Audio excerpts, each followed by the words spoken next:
ఇప్పుడు 10 తులాలు 10 తులాలు అంటే ఎంత? 10 తులాలు అంటే ఎంత?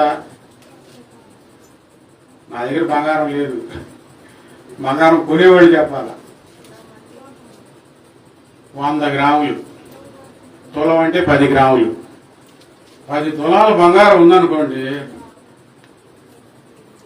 ఫీలింగ్ మారిపోయింది అనమాట. దావీదు దగ్గర ఎంత బంగారం ఉందో తెలుసా?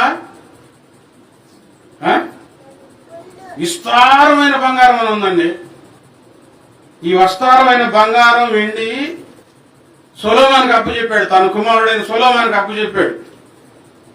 సొలొమోనుకి ఎంత వెండి బంగారం వచ్చిందో తెలుసా? అసలు లెక్క పెట్టలేనంత వెండి బంగారం వచ్చిందంట ఆయన జీవితంలో. జాగ్రత్త వినండి, ఎంత? లెక్క పెట్టలేనంత వెండి బంగారాలు ఆయన జీవితంలోకి వచ్చి దేవుడు ఇచ్చాడు. దావీదు ఈ వెండి బంగారాలు సొలొమోనుకి అప్పచెప్పేటప్పుడు, అయ్యా నువ్వు దేవుని మాట విను, దేవునికి అనుకూలంగా యథార్థంగా జీవిస్తే ఆయన నిన్ను ఆశీర్వదిస్తాడు అని చెప్పి చనిపోయాడు.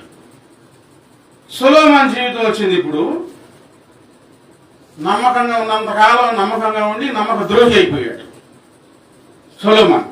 నమ్మకం ఉన్నంతకాలం నమ్మకంగా ఉన్నాడు, తర్వాత నమ్మక ద్రోహి అయిపోయాడు. మన జీవితాల్లో నమ్మకంగా ఉండేవారితో చాలా జాగ్రత్తగా ఉండాలి. శత్రువులతో కాదు. ఎవరితో?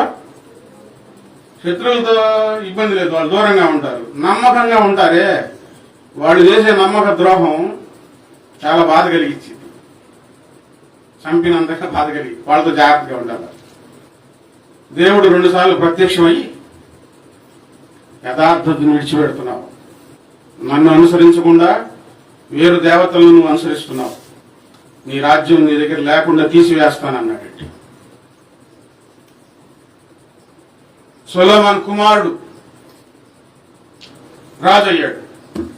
ఈ సొలొమోను చేసిన పాపం తన కుమారుడి దగ్గర నుంచి రాజ్యాన్ని తీసివేసే అంతగా కోపం వచ్చింది, దేవుని కోపం.